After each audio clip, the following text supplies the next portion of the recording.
এখনও প্রেসিডেন্ট পদ গ্রহণ করেননি, তার আগে তোলপাড় ফেলে দিয়েছেন ডোনাল্ড ট্রাম্প। তার শখ জেগেছে কানাডাকে আমেরিকার অন্তর্গত করবেন। তার এই প্রস্তাবে শোরগোল বিশ্বজুড়ে। এর মধ্যে আবার চাপের মুখে পড়ে প্রধানমন্ত্রী পদ থেকে ইস্তফা দিতে বাধ্য হয়েছেন জাস্টিন ট্রুডো। আর এই সুযোগ পেয়ে মোক্ষম আক্রমণ করলেন ট্রাম্প ঘনিষ্ঠ বিলিয়নিয়ার ইলন মাস্ক। প্রধানমন্ত্রী পদ খোয়ানোর আগে পর্যন্ত কানাডা আমেরিকার অন্তর্ভুক্ত হওয়ার প্রস্তাবের বিরোধিতা করে গিয়েছেন জাস্টিন ট্রুডো। এখনও সেই অবস্থান অনড়। এদিকে ট্রুডো ইস্তফা দিতেই তাকে চরম কটাক্ষ করলেন ধনকুবের ইলন মাস্ক। ট্রুডোকে উদ্দেশ্য করেই লিখলেন, কার্ল, তুমি আর কানাডার গভর্নর নেই, তাই তুমি কি বললে তাতে যায় আসে না।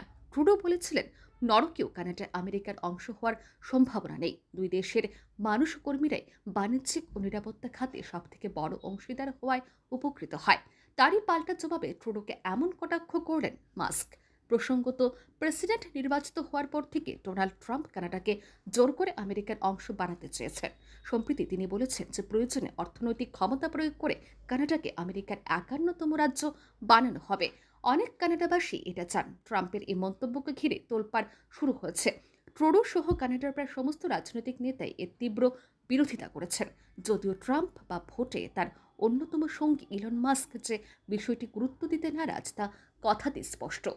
ফির রিপোর্ট আর ই নিউজ।